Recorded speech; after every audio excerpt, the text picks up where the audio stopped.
Okay, my first guest is the 23rd child of 46 children. Yeah, you heard it right. Growing up in a fundamentalist religious home shaped her life, her values, and her views on literally everything.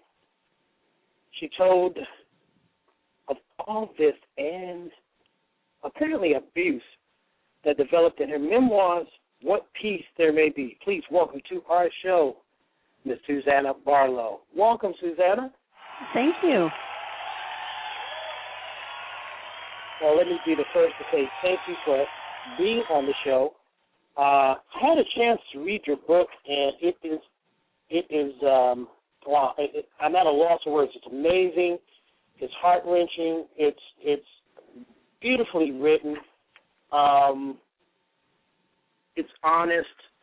I'm just so grateful to have you on it. I want to first say thank you to Susan for helping put this interview together. Yes, I appreciate her very much. She is wonderful, and she's very prompt. I want to ask you this, just to set the show up. Much of us out there don't really have a lot of information unless we're in, I guess, Utah or surrounding areas, surrounding states about polygamy. For those who may not be familiar, what is the lifestyle in a family unit based on in polygamy?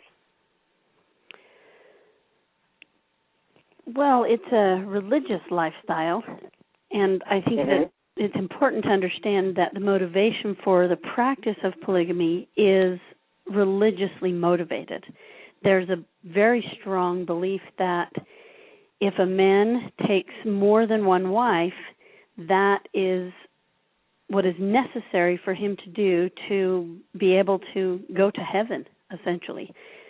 Is an important element in the religious structure and the belief system for the entire culture. And I think some people are under the assumption that it's more about relationships, it's about, one man getting to have multiple wives and everything that entails.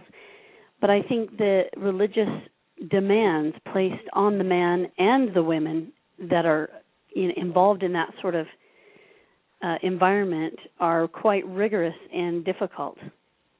And that's certainly something that doesn't get talked about.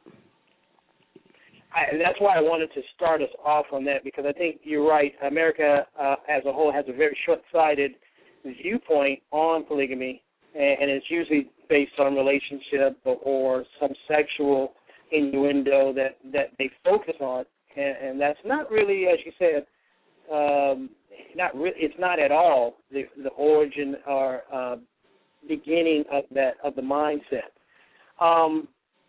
In my intro for you, I mentioned that you grew up in a fundamentalist religious home. Tell us what that is, and what was it like? Well, fundamentalist, for me, represents the Mormon faith that I was associated with as a child growing up. I was not a mainstream LDS person. My family took that religion and tried to go back to the fundamental roots of it, what they believed was the very beginning, and practice a more radical version of Mormonism. And I'm frustrated sometimes by the confusion that I meet on a regular basis. People believe that all Mormons are polygamists, or that, there's just this confusion about polygamy and Mormonism. And it's understandable. There's a lot of secrecy around it, and it's easy to just get things confused.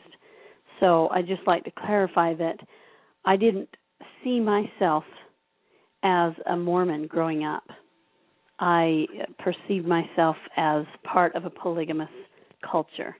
And while I understood the Mormon history and believed in many of the practices as a child, it was very separate from mainstream Mormonism.